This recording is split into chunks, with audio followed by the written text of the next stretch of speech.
अवध के उत्तर में प्रसन्नजीत नाम का एक राजा राज किया करता था। राजा प्रसन्नजीत न्यायप्रिय और प्रजा का हित चाहने वाला राजा था। उसके न्याय की चर्चा दूर दूर तक फैली हुई थी। कोई भी फरियादी उनके दरबार में आता तो उचित न्याय पाकर ही जाता था। इसके अलावा राजा प्रसन्नजीत साधु सन्यासियों और तपस्वियों का बड़ा ही आदर सत्कार किया करते थे।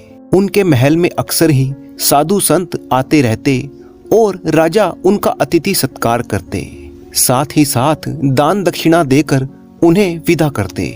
एक बार नगर में एक तपस्वी आया हुआ था। वो दाल भात ना खाकर केवल कच्चे धान पर ही जीता था। उस तपस्वी के चर्चे पूरे नगर में होने लगे। लोग दूर दूर से उसके दर्शन करने के लिए आते थे। तपस्वी की प्रसिद्धि को देखते हुए एक नगर सेठ माणिकचंद ने उनके ठहरने के लिए एक भवन में व्यवस्था करवा दी। लोग तपस्वी के दर्शन को आते, प्रवचन सुनते और कुछ लोग दान के रूप में उन्हें सोने की अशर्फियां भी दे जाते थे। लोगों की नजरों में तपस्वी बहुत ही त्यागी और धर्मात्मा था, परंतु असल में तपस्वी कंजूस प्रवृत्ति का आदमी था। उसमें धन को इकट्ठा करने की लालसा रहती थी। जब उसके पास 1000 अशर्फियां इकट्ठी हो गई तो उसने अशर्फियों को एक मिट्टी के कलश में डाला और जंगल की ओर चल दिया। घने जंगल में उसने ये धन एक पेड़ के नीचे गाड़ दिया, क्योंकि तपस्वी को भय था कि यदि वो इस धन को अपने पास रखेगा तो धन चोरी हो सकता है। धन को जंगल में गाड़ कर भी उसके मन में संतोष नहीं हुआ। उसे डर लगा रहता कि कहीं उसका धन कोई चुरा ना ले। इसीलिए वो हर रोज जंगल में ये देखने के लिए जाता कि कहीं वो धन किसी ने चोरी तो नहीं कर लिया। एक दिन की बात है, जब वो जंगल में गया तो देखा कि धन उस जगह पर नहीं था, उसे कोई चुरा कर ले गया था। ये देखकर तपस्वी की आंखों के आगे अंधेरा सा छा गया। उसने निश्चय कर लिया कि मैं गंगा नदी के तट पर अनशन व्रत रखकर अपनी जान दे दूंगा। ये बात जब नगर सेठ माणिकचंद और अन्य लोगों तक पहुंची तो वे सब तपस्वी के पास आए। सेठ ने तपस्वी को समझाते हुए कहा, तपस्वी देवता, धन के खो जाने पर मृत्यु के बारे में सोचना ठीक नहीं है। धन दौलत तो धूप छांव के समान है, इसीलिए धन के लिए इतना दुखी होना उचित नहीं है। परंतु तपस्वी पर इन बातों का कोई असर नहीं हुआ। वो अपनी बात पर अड़ा था। वो अपना कमंडल उठाकर गंगा नदी के तट की ओर चल पड़ा। होते होते ये बात राजा प्रसन्नजीत के कानों में पहुंची। साधु संतों का आदर करने वाले राजा को ये बात मंजूर नहीं थी कि उनके नगर में कोई तपस्वी अपनी जान देने पर उतारू हो जाए। सो उन्होंने तुरंत अपने कर्मचारियों को तपस्वी के पीछे दौड़ाया, जो उन्हें लेकर महल में आए। राजा ने कहा, हे तपस्वी देव, आप हमें बताइए कि आपके साथ क्या हुआ है। हम पूरी कोशिश करेंगे कि आपको न्याय मिले। राजन, मैंने आपके न्याय के चर्चे खूब सुने हैं। सुना है कि आपकी नजरों से कोई भी अपराधी बच नहीं सकता। अब जब आपने मुझे बुला ही लिया है तो सुनिए। मेरा इकट्ठा किया हुआ धन आपके ही राज्य में चोरी हो चुका है। इसके बाद तपस्वी ने सारी बात राजा को बता दी। सारी कहानी सुनकर राजा ने पूछा, तपस्वी देवता, आपने जहाँ पर धन को दबाया था वहाँ कोई निशानी भी थी, यानी उस जगह की क्या पहचान थी? तपस्वी ने कहा, हाँ महाराज, मैंने वो धन जंगल में लगे हुए एक छोटे से नागवाला के पेड़ के नीचे दबाया था। ये नागवाला पेड़ जंगल में बहुत ही दुर्लभ है। जंगल में इस तरह के पेड़ बहुत ही कम मात्रा में है, इसीलिए मैंने ऐसे पेड़ को चुना था और उसकी जड़ में अपने धन का कलश दबा दिया था। नागवाला पेड़ का नाम सुनते ही राजा का माथा ठनका। असल में इस पेड़ की लकड़ी और पत्तों में औषधीय गुण होते थे, जो कई तरह की औषधि बनाने के लिए इस्तेमाल किए जाते थे। फिर राजा ने कहा, आप धीरज रखिए, मैं स्वयं उस धन की खोज करके आपको लौटा दूंगा। आप मरने का विचार त्याग दीजिए। इस तरह समझा बुझाकर राजा ने तपस्वी को विदा किया। इसके बाद राजा एकांत में सोचने लगा कि नागवाला नाम का ये पेड़, जिसमें कि औषधीय गुण होते हैं और जंगल में ये पेड़ बहुत ही कम मात्रा में है, इस तरह से कुछ सोचते सोचते राजा के मन में एक योजना आई। वो सीधा अपने शयन कक्ष में जाकर पलंग पर लेट गया और सिर दर्द का बहाना करने लगा। राजा को सिर दर्द होने की सूचना पाकर नगर के वैद्यों का राजमहल में आना शुरू हो गया। वैद्य एक एक करके आते और अपना अपना उपचार करके चले जाते। राजा हर एक वैद्य से एकांत में यही प्रश्न करता कि नगर में आजकल किस प्रकार की बीमारी का प्रकोप है और आपने किस बीमारी की कौन सी दवा दी है। वैद्य भी राजा के सवालों का जवाब देते और विदा हो जाते। इसी तरह से एक वैद्य ने राजा को बताया, मेरा एक रोगी जिसका नाम विश्वनाथ है, 2 दिन से उसका मानसिक संतुलन ठीक नहीं है, यानी उसकी दिमागी हालत काफी खराब है। मैंने उसे नागवाला नाम की बूटी खाने को कहा है। ये सुनते ही राजा के चेहरे पर एक मुस्कान सी आ गई और उसने विश्वनाथ नाम के उस व्यापारी के पास संदेशा भेजकर उसे महल में बुलवा लिया। राजा ने व्यापारी से पूछा कि तुमने वैद्य जी की बताई हुई नागवाला बूटी खाई या नहीं? अगर खाई तो तुम्हें इस बूटी का पेड़ कहाँ पर मिला? व्यापारी ने कहा, राजन, मेरा नौकर जंगल में जाकर नागवाला बूटी लेकर आया था, सो मैंने वो खाई और अब मैं अच्छा महसूस कर रहा हूँ। राजा ने उसे आज्ञा दी कि जाओ उस नौकर को मेरे सामने पेश करो। राजा के कर्मचारी दौड़ पड़े और नौकर को राजा के सामने हाजिर कर दिया। राजा को पूरा विश्वास हो गया था कि हो ना हो यही वो चोर है जिसने तपस्वी की अशर्फियां चुराई हैं, क्योंकि तपस्वी की अशर्फियां भी नागवाला पेड़ के नीचे ही दबी हुई थी और नौकर भी उसी पेड़ से औषधि लेकर आया था। राजा ने व्यापारी के नौकर से कहा, तुमने अपने मालिक के लिए जंगल से नागवाला बूटी उखाड़ते हुए जो अशर्फियों से भरा हुआ कलश खोद कर निकाला है, उसे तुरंत मेरे सामने ले आओ, नहीं तो अपने पाप का दंड भुगतने के लिए तैयार हो जाओ। नौकर डर के मारे थर थर कांपने लगा और कहने लगा, हाँ महाराज, मैंने ये घोर अपराध किया है। नागवाला बूटी की खोज करते समय मुझे तपस्वी का कलश मिल गया था। मेरे मन में बेईमानी आ गई, मैंने उसे छुपा कर रखा है। मैं अभी वो अशर्फियों से भरा हुआ कलश लेकर आता हूँ। ये कहते हुए वो वहाँ से भागा और अपने घर गया।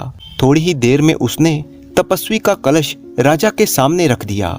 राजा ने तपस्वी को उसका कलश दे दिया। राजा के इस चतुराईपूर्ण न्याय से सभी नगरवासी प्रसन्न हुए और उनकी प्रशंसा करने लगे। एक बार फिर से राजा प्रसन्नजीत ने ये सिद्ध कर दिया कि न्याय करने में उनका कोई सानी नहीं है।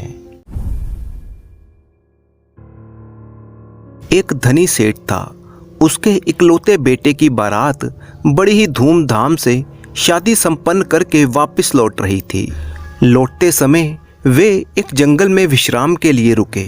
जंगल में एक घना खेजड़ी का पेड़ था। उसकी ठंडी छाया में सारी बारात रुक गई। दुल्हन मुंह फिराए घूंघट हटाकर बैठ गई। संयोग की बात है, उस खेजड़ी के पेड़ पर एक भूत का निवास था। इत्र फुलेल की खुशबू से महकते दुल्हन के उघड़े चेहरे को देखकर भूत की आंखें चुंधिया गई। क्या औरत का ऐसा रूप और ऐसा यौवन भी हो सकता है? सोचने लगा कि क्यों ना मैं इसके शरीर में प्रवेश कर जाऊं, परंतु इससे तो दुल्हन को तकलीफ होगी और वो इसे तकलीफ कैसे दे सकता है। वह असमंजस में पड़ गया, तो क्यों ना मैं दूल्हे को लग जाऊं, पर दूल्हे को लगने पर भी दुल्हन का मन ही तड़पेगा। ऐसे विचार तो आज तक कभी उस भूत के मन में आए नहीं थे। आखिर विश्राम पूरा हो गया और बारात रवाना होने लगी।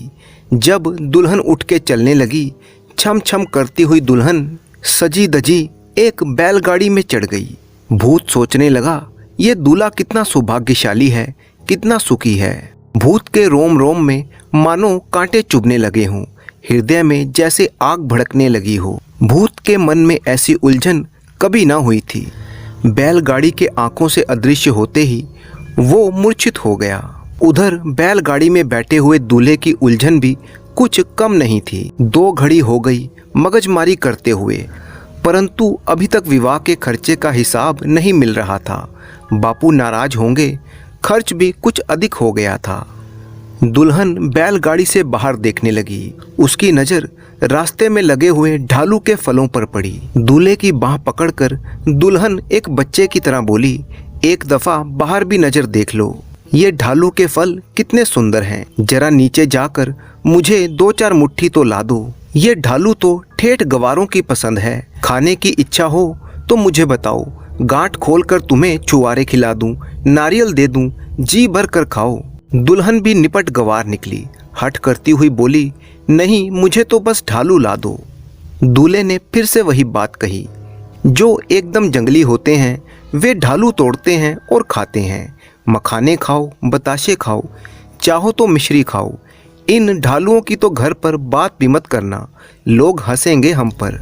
हंसने दो, ये कहती हुई दुल्हन बैलगाड़ी से कूद पड़ी, ढालू तोड़े और वापस आ गई। दूल्हा तो अभी भी हिसाब किताब में उलझा हुआ था। उसने ढालू खाने से मना कर दिया। दुल्हन ने कहा, आपकी इच्छा, अपनी अपनी पसंद है। मेरा तो एक बार मन हुआ कि इन ढालुओं के बदले में अपना 9 लक्खा हार भी दे दूं। दूल्हा कहने लगा, ऐसी बेवकूफ़ी की बातें फिर मत करना, बापू नाराज होंगे। वे रूप की बजाय औरतों के गुण का अधिक आदर करते हैं। दुल्हन मुस्कुराती हुई बोली, अब मालूम हुआ आप बापू के डर से ही हिसाब किताब में उलझे हुए हैं। परंतु सारी बातें अपनी अपनी जगह पर शोभा देती हैं। विवाह के समय हिसाब किताब में फंसना ये कहाँ का न्याय है। दूल्हे ने कहा, विवाह होना था सो हो गया, परंतु हिसाब किताब तो अभी बाकी है। विवाह के खर्च का सारा हिसाब किताब संभाल कर ठीक तीज के दिन मुझे व्यापार के लिए परदेश जाना है। ऐसा शुभ मुहूर्त फिर 7 बरस तक नहीं आएगा। परंतु गवार दुल्हन को ये शुभ मुहूर्त की बात सुनकर रत्ती भर भी खुशी नहीं हुई। पति परदेश चला जाएगा, ये बात सुनते ही उसके ढालुओं का स्वाद बिगड़ गया, जैसे कोई दिल को दबाकर खून निचोड़ रहा था। ये कैसी अनहोनी बात सुनी। एक बार तो उसे विश्वास ना हुआ, फिर पूछा, क्या कहा? आप व्यापार की खातिर परदेश जाएंगे? सुना है आपकी हवेली में तो दौलतों के भंडार पड़े हैं। दूल्हा गुमान भरे स्वर में बोला, इसमें क्या शक है, तुम खुद अपनी आंखों से देख लेना। हीरे मोतियों के ढेर लगे हैं, परंतु दौलत तो दिन दूनी और रात चौगनी बढ़ती रहे तभी अच्छा है। व्यापार तो बनिए का पहला धर्म है। अभी तो दौलत बहुत बढ़ानी है, ऐसा बढ़िया मुहूर्त कैसे छोड़ा जा सकता है। दुल्हन ने फिर कोई बात नहीं की। बात करने से मतलब भी क्या था। एक एक करके सारे ढालू बाहर फेंकने लगी। दूल्हे ने मुस्कुराकर कहा, मैंने तो पहले ही कह दिया था कि ये ढालू गवारों के खाने की चीज हैं। अपन बड़े आदमियों को ये अच्छे नहीं लगते। आखिर खाते नहीं बने तो तुम्हें फेंकने ही पड़े। तेज धूप में जली सो अलग से। दुल्हन चुपचाप सर झुकाए बैठी थी। सोचने लगी कि इस पति के भरोसे पर वो माँ बाप का आंगन छोड़कर आई है। ये तो ठीक तीज के दिन शुभ मुहूर्त की वेला में व्यापार करने के लिए परदेश जाना चाहते हैं। दूल्हा अपने हिसाब में डूबा था, दुल्हन अपने ख्यालों में गोता लगा रही थी और बैल अपनी चाल में मगन थे। चलते चलते वो अपनी मंजिल पर पहुंचे। आखिर सेठ की हवेली के सामने बारात आकर रुकी। गाजे बाजे और ढोल नगारों के साथ दुल्हन का स्वागत रनिवास में हुआ। शाम को रनिवास में घी के दिए जलाए गए। रात्रि के दूसरे पहर दूल्हा रनिवास में आया। आते ही दुल्हन को नसीहत देने लगा कि घर की इज्जत का पूरा पूरा ख्याल रखे, सास ससुर की सेवा करे। देखते ही देखते 5 साल गुजर जाएंगे, फिर किस बात की कमी है। नसीहत की ये अनमोल बातें दुल्हन चुपचाप सुनती रही। नसीहतों की इन बातों में सारी रात ढल गई। उधर उस खेजड़ी के पेड़ के नीचे भूत की बेहोशी टूटी और उसकी आंखें खुली तो चारों तरफ देखा सुनसान जंगल ही जंगल था। ये सब उस दुल्हन के चेहरे का करिश्मा था। और उधर दुल्हन का पति उस यौवन से मुंह फिराकर परदेश की राह पर चल पड़ा। एक पोटली में उसने हीरे मोती बांधे। जाते हुए वो उसी खेजड़ी के पेड़ के पास से गुजरा। भूत ने उसे तुरंत ही पहचान लिया। आदमी का रूप धरकर उससे राम राम किया और पूछा, भाई अभी तो विवाह के मांगलिक धागे भी नहीं खुले, इतनी जल्दी कहाँ चल दिए? सेठ के लड़के ने कहा, क्यों मांगलिक धागे? क्या परदेश में नहीं खुलते? भूत काफी देर तक साथ साथ चलता रहा।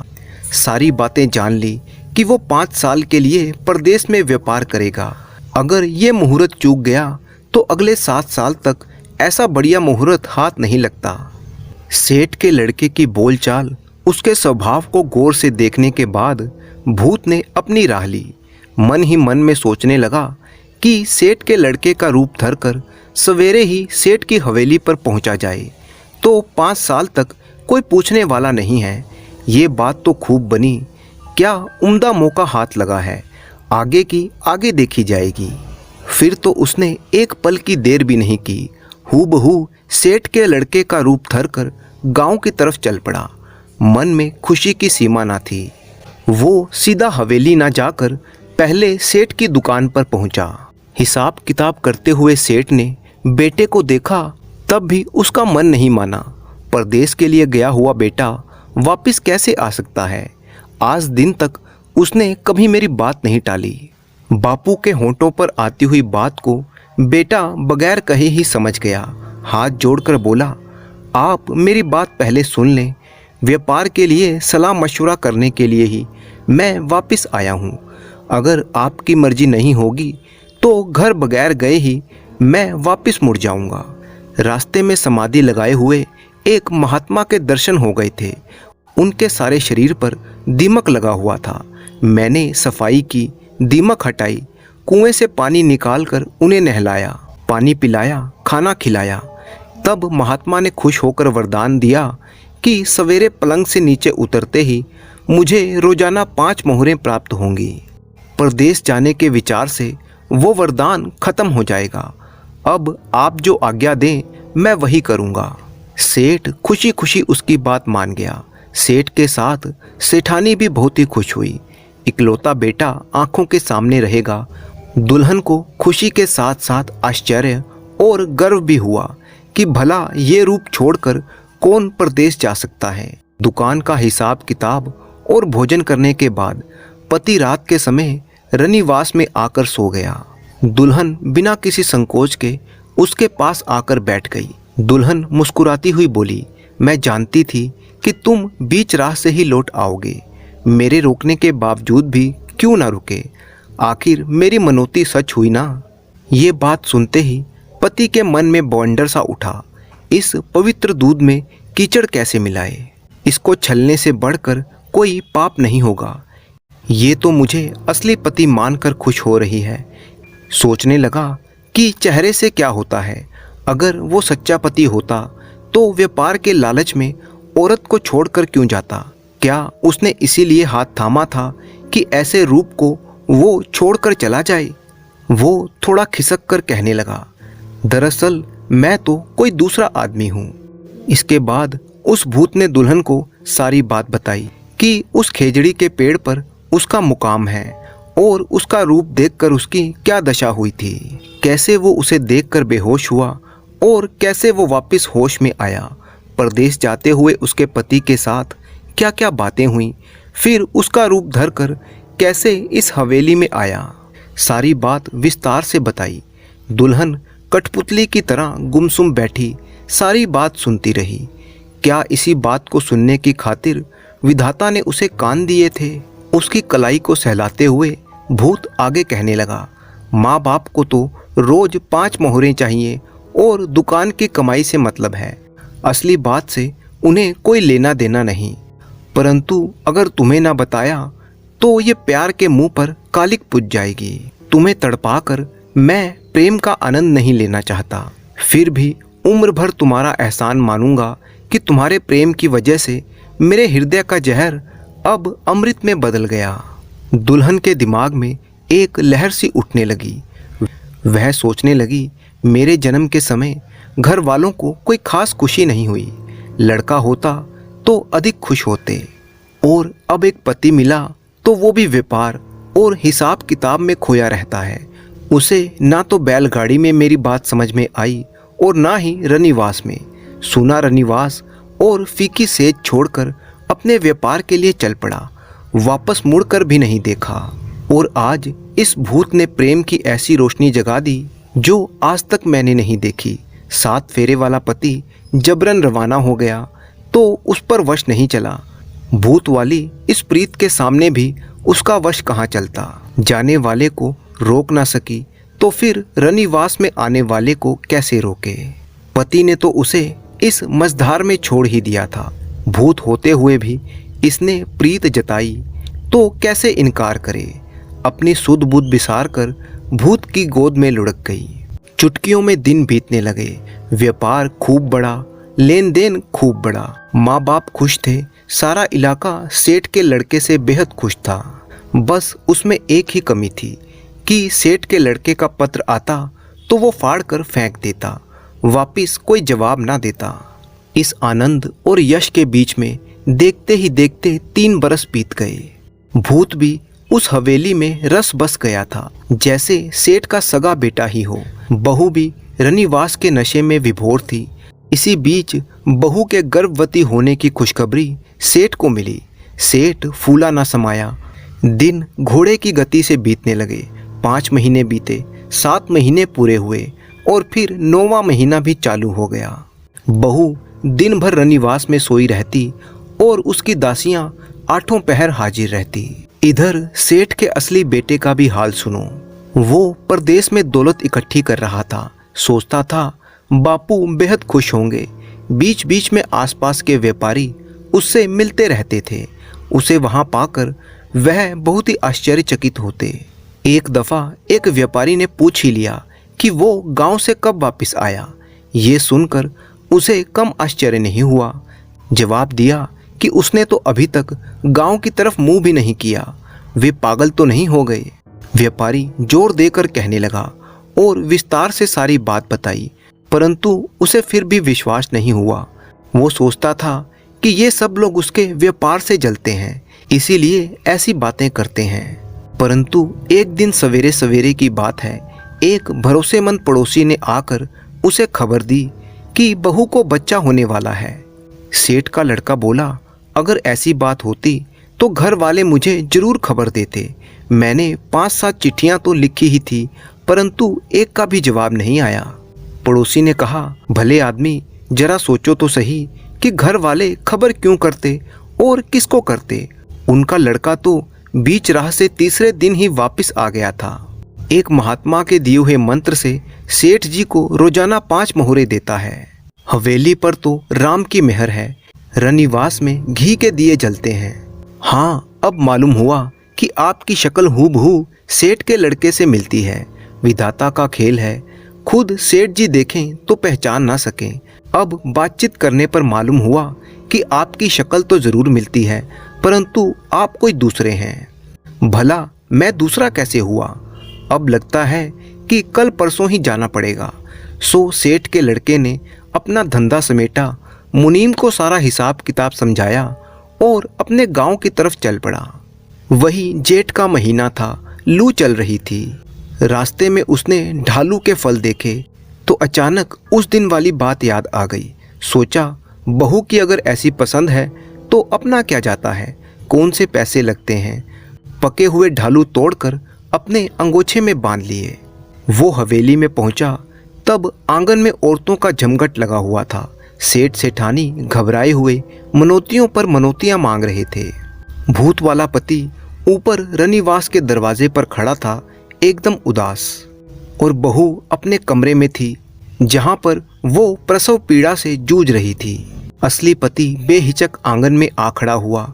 कंधे पर ढालुओं का अंगोछा लटक रहा था। माँ बाप के चरणों में शीश नवाकर प्रणाम किया। माँ बाप सोचने लगे, ये क्या माजरा है, हूबहू बेटे से शक्ल मिलती है। जरूर ये दौलत के नशे में कोई मायावी तो नहीं आ गया।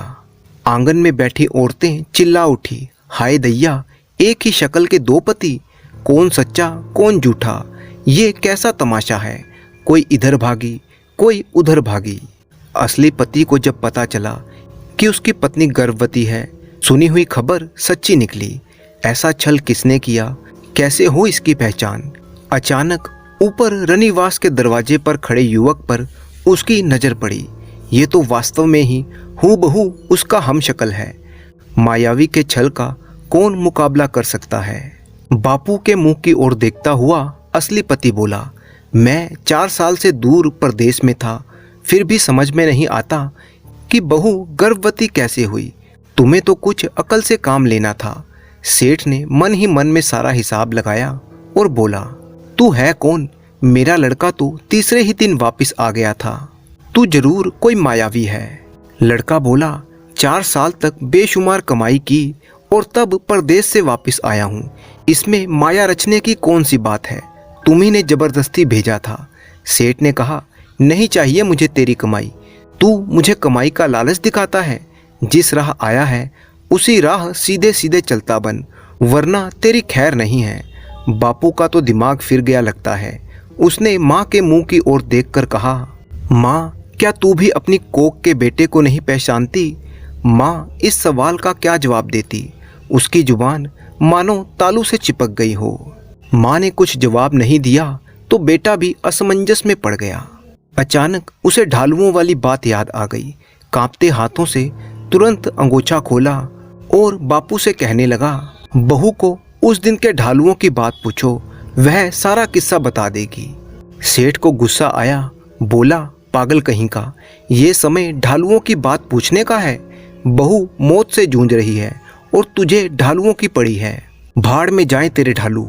मैं ये बेतुकी बात सुनते ही सारी बात समझ गया। मेरी बहू गवारों की तरह हाथों से तोड़कर ढालू खाएगी? दफा हो जा यहाँ से, वरना इतने जूते पड़ेंगे कि गिनने वाला भी कोई नहीं मिलेगा। बेटे ने कहा, बाप के जूतों की अब कोई परवाह नहीं, परंतु सचमुच मैंने उस दिन बैलगाड़ी में यही बात कही थी। हवेली से भागी हुई औरतों के जरिए ये बात हवा की तरह घर घर में फैल गई।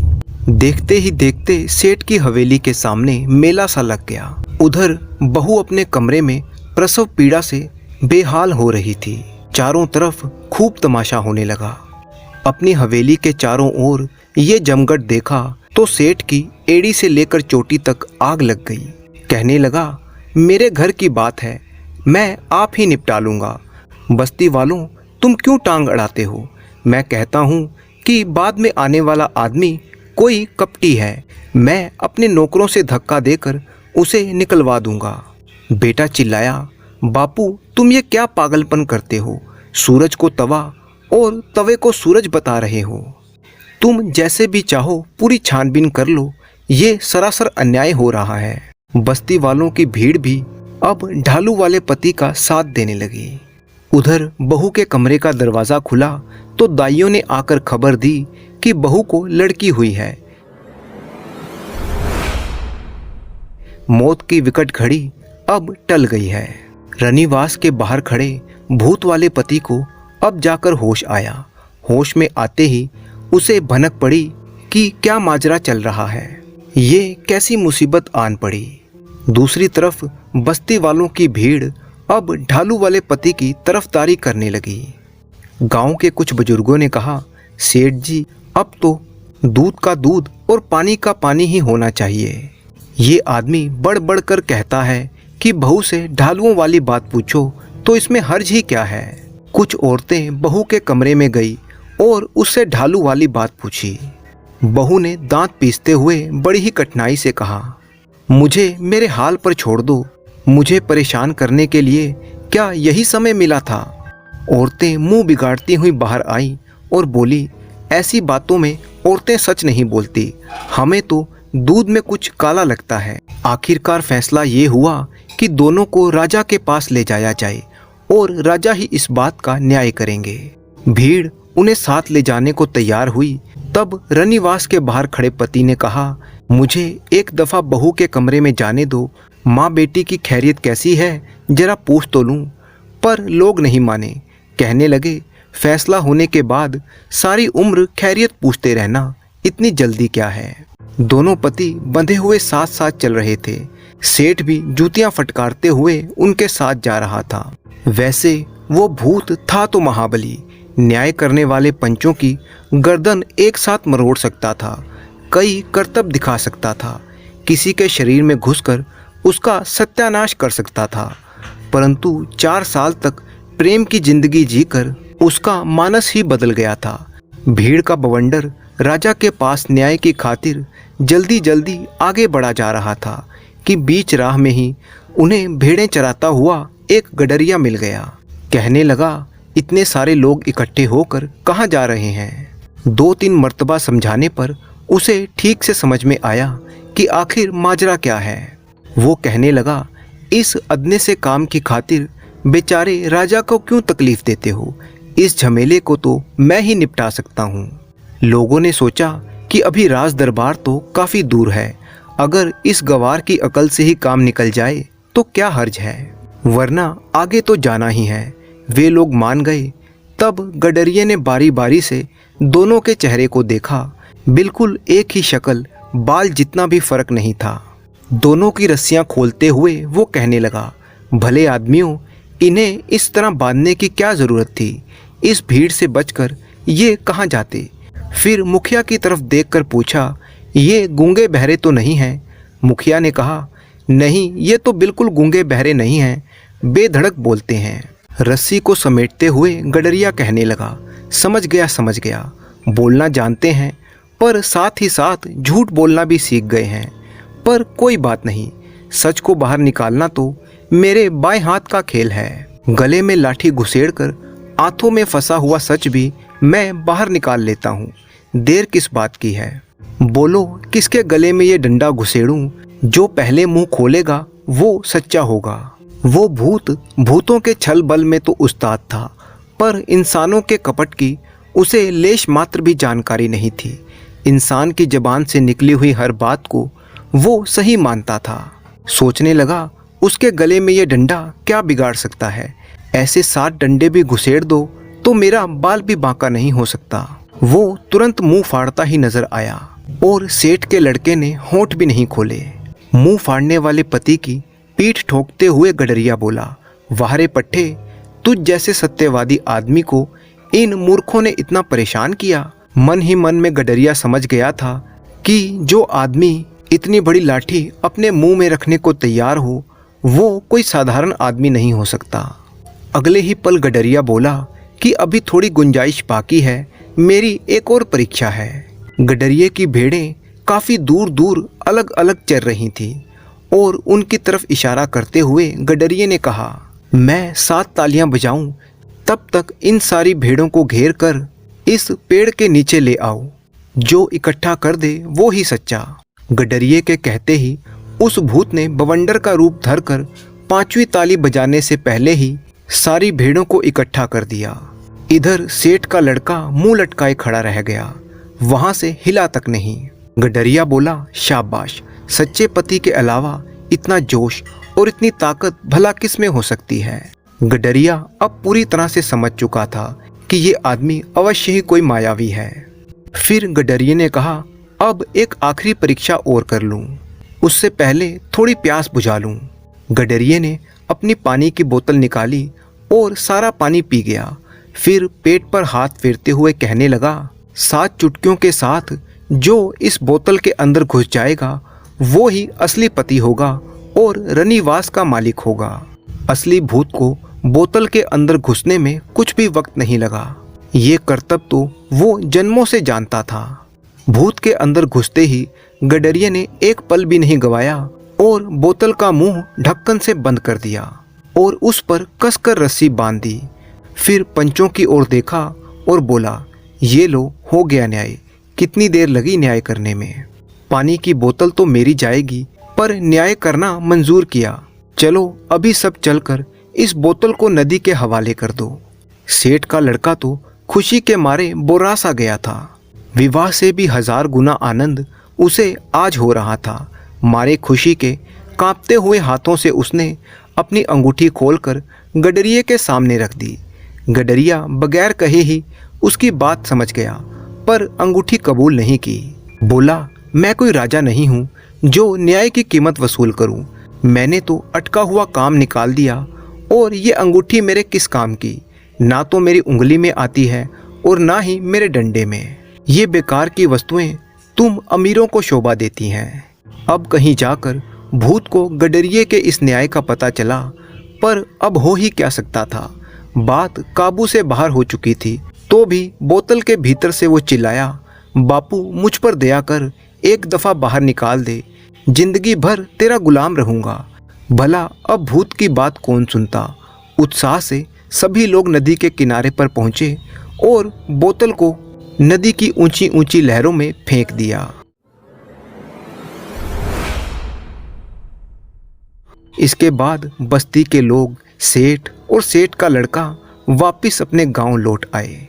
हवेली में घुसते ही सेठ का लड़का सबसे पहले अपनी पत्नी के कमरे में गया और सारी कहानी उसको कह सुनाई। पत्नी पत्थर के पुतले की तरह गुमसुम सी सुनती रही। दिल की भड़ास निकालने के बाद पति ने कहा, पर तुम इस कदर परेशानी में क्यों पड़ गई? जन्म देने वाले माँ बाप भी जब नहीं पहचान सके तो तुम भला कैसे पहचानती? इसमें तुम्हारी कोई गलती नहीं है। बोतल में घुसने के बाद वो भूत बहुत ही रोया। इस घटना के बाद पत्नी ने कभी वापस उस भूत का जिक्र तक नहीं किया। सेठ सेठानी और उसका पति जो कहता वो करती, सास जो आज्ञा देती उसका पालन करती। बात बहुत ही पुरानी है, जब राजस्थान के बाजपुर नगर में सेठ भोलानाथ रहता था। सेठ भोलानाथ के परिवार में उसकी पत्नी चंद्रमणि थी। सेठ अपने नाम के अनुरूप ही बहुत ही भोला था। हालांकि उनका साहूकारी का काम था, लोगों को ब्याज पर पैसे देना उनका काम था, परंतु वह व्यापार में हर आदमी पर भरोसा कर लेता था, इसीलिए उसे कई जगह पर धोखा खाना पड़ा। धीरे धीरे उसका व्यापार पूरी तरह से ठप हो गया। अब ऐसी हालत में भोलानाथ अक्सर चिंतित रहने लगा और एक दिन अपनी पत्नी से बोला, अरे भगवान, अब इस परेशानी की घड़ी में मैं क्या करूं? कुछ समझ में नहीं आता। ब्याज का धंधा तो अब चौपट हो गया है, लोगों ने रकम लेकर वापस ही नहीं लौटाई। सेठानी बहुत ही अक्लमंद थी। उसने सेठ से कहा, इस तरह से बैठे बैठे तो जेवर और हवेली भी बिक जाएंगे। आपको कोई नया धंधा जमाना चाहिए जिसमें पूंजी कम लगे और मुनाफा ज़्यादा हो। बात तो तुम्हारी ठीक है सेठानी। पत्नी की बात मानकर सेठ ने कपड़े का व्यापार शुरू किया, परंतु दुर्भाग्य ने सेठ का साथ नहीं छोड़ा और इसमें भी उसे घाटा ही घाटा रहा। मौके की बात है, उस वर्ष राजस्थान के उस नगर में खूब बारिश हुई। सूखी जमीन की प्यास बुझी तो कई बरसों से सूखे पड़े खेतों में भी बीज फूट पड़े। फल और सब्जियों से बेलें लदफद गई। तब एक दिन सेठानी ने भोलानाथ से कहा, तुम खेतों में जाकर थोक के भाव से सब्जियां खरीद लो, फिर मंडी में बैठकर उनकी दुकान लगा लो।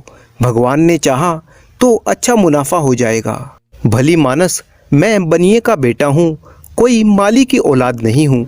आज सब्जियां बेचने को कहती हो तो कल सब्जियां बोने को कहोगी।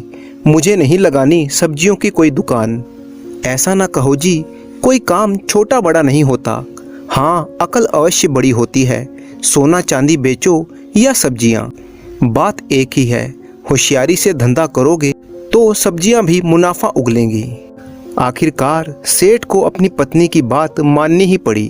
तू नहीं मानती तो मैं ये भी करके देख लेता हूँ। अगले दिन जब मंडी के चौराहे पर सेठ भोलानाथ ने अपनी दुकान लगा दी, तब पत्नी ने उसे सलाह दी, सुनो जी, उधार के चक्कर में बिल्कुल मत पड़ना। पूरे दिन सेठ की अच्छी बिक्री हुई। सेठ सोचने लगा, ये काम तो बड़ा ही अच्छा है। शाम हुई, केवल थोड़ा सा माल ही बचा था। तभी 3 औरतें सेठ के पास आई और बोली, हम तीनों को 5-5 सेर ककड़ी दे दो। अभी दे देता हूँ। भोलानाथ ककड़ी तोलने में लग गया। चारों ने बड़ी चादरों में ककड़ी को बांध लिया। जब वे गठरियां उठाकर चलने लगी तो सेठ बोला, देवियों, मेरे पैसे तो देती जाओ। अभी हमारे पास पैसे नहीं हैं, कल सुबह हमारे घर पर आकर पैसे ले जाना। मैं तुम तीनों को पहचानता नहीं और ना ही मुझे तुम लोगों के घर का पता है। मैं पैसे किससे लूँगा? अरे बड़े ही जिद्दी हो तुम। हम भले घर की बहुएं हैं, क्या तुम्हें हम पर एतबार नहीं है? ओ भले घर की बहुओं, अपना पता ठिकाना तो बताओ कि तुम्हारा घर कहाँ पर है। पहली ने कहा, तो सुनो, हाथ में घर सो मेरा घर। दूसरी ने कहा, खुशबू में घर सो मेरा घर। तीसरी ने कहा, घर में घर सो मेरा घर। ये कहकर तीनों वहाँ से चल दी। भोलानाथ बेचारा हक्का बक्का सा खड़ा उन्हें देखता रह गया। वह मन ही मन में सोच रहा था, अगर कोई मर्द होता तो दौड़कर इनका हाथ पकड़कर जबरदस्ती पैसे वसूल कर लेता, परंतु बीच बाजार में इन औरतों से क्या कहूँ। बेचारा सेठ मन मसोस कर रह गया। शाम को जब वो अपने घर पहुंचा तो पत्नी ने पूछा, लाभ तो तुम्हें अच्छा ही हुआ होगा, कहो धंधे में मन लगा या नहीं। मन तो खूब लगा सेठानी, पर एक गड़बड़ हो गई। दिन भर तो मैंने माल नगद बेचा, पर शाम ढलते ढलते तेरी जैसी 3-4 चतुर चालाक औरतों ने मुझे ठग लिया। वो कैसे? 3 औरतों ने 5-5 सेर ककड़ी मुझसे खरीदी और गठरियों में बांधकर चलती बनी। तीनों से मैंने उनके पते ठिकाने पूछे तो वो तीनों बारी बारी से बोली, हाथ में घर सो मेरा घर, खुशबू में घर सो मेरा घर, घर में घर सो मेरा घर। अच्छा, तो उन्होंने ऐसा कहा? भगवान, मेरी समझ में तो उनकी बातें नहीं आई, तेरी समझ में कुछ आया है तो बता। वे तीनों औरतें चतुर और चालाक थी। उन्होंने तुम्हें अपने घरों का सही सही पता बताया है। समझने वाले की बुद्धि ना हो तो भला वो कैसे समझेगा। सुनिए, हाथ में घर का अर्थ मेहंदी से है। मेहंदी हाथ में लगाई जाती है, इसलिए जिस घर के आंगन में मेहंदी का झाड़ हो वो पहली स्त्री का घर है। इसी प्रकार खुशबू में घर मेरा घर कहने वाली स्त्री के घर में चमेली का पेड़ लगा होगा। चमेली का फूल खुशबूदार होता है, इसीलिए दूसरी स्त्री ने खुशबू में घर सो मेरा घर कहा। इसी प्रकार जिसके घर में नारियल का पेड़ खड़ा हो वह तीसरी स्त्री का घर है, क्योंकि नारियल की बनावट ऐसी ही होती है कि छिलका तोड़ने के बाद उसकी गरी हाथ लगती है। घर के भीतर घर का अर्थ नारियल से है। तू तो बड़ी ही पंडित निकली सेठानी। अगर ये तीनों घर के पते सही निकले तो मैं व्यापार करना छोड़ दूंगा। पुरुषों में अगर अकल होती तो घर में बैठकर राज करते। समझ की कमी होने के कारण से ही मर्द घर से बाहर ठोकरें खाता है और औरतें घर में बैठकर राज करती हैं। अगले दिन सुबह ही सेठ तीनों स्त्रियों को ढूंढने के लिए निकल पड़ा। जल्दी ही उसे पहली स्त्री का घर मिल गया, जिसके घर के बाहर मेहंदी का झाड़ था। उस औरत ने सेठ को पैसे दिए और कहा, लो लक्ष्मी के घर लक्ष्मी। दूसरी स्त्री का घर खोजने में भी सेठ को ज़्यादा मुश्किल नहीं हुई। उसे वो घर मिल ही गया जहाँ चमेली का पौधा लगा था। दूसरी स्त्री ने भी जब सेठ को पैसे दिए तो बोली, लो लक्ष्मी के घर लक्ष्मी।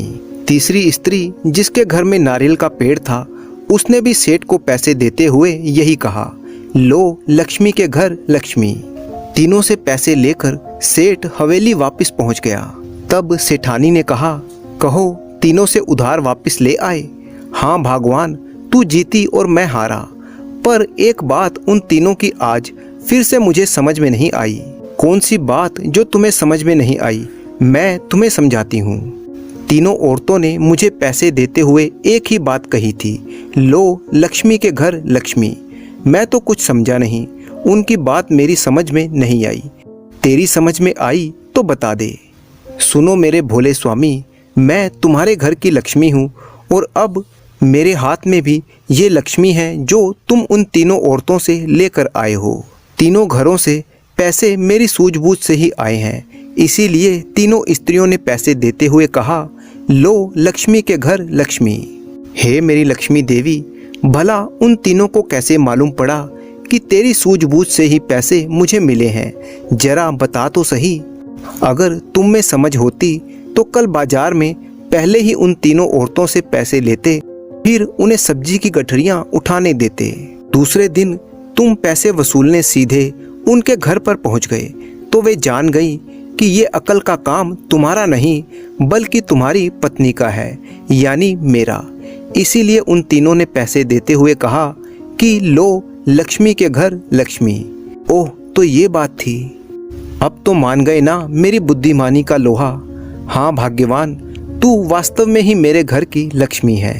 इसके पश्चात सेठ जी ने सेठानी की सलाह मशवरे पर चलकर व्यापार में खूब धन कमाया और एक बार फिर से उन लोगों के अच्छे दिन आ गए और वे बड़ी ही खुशी से अपना जीवन बिताने लगे।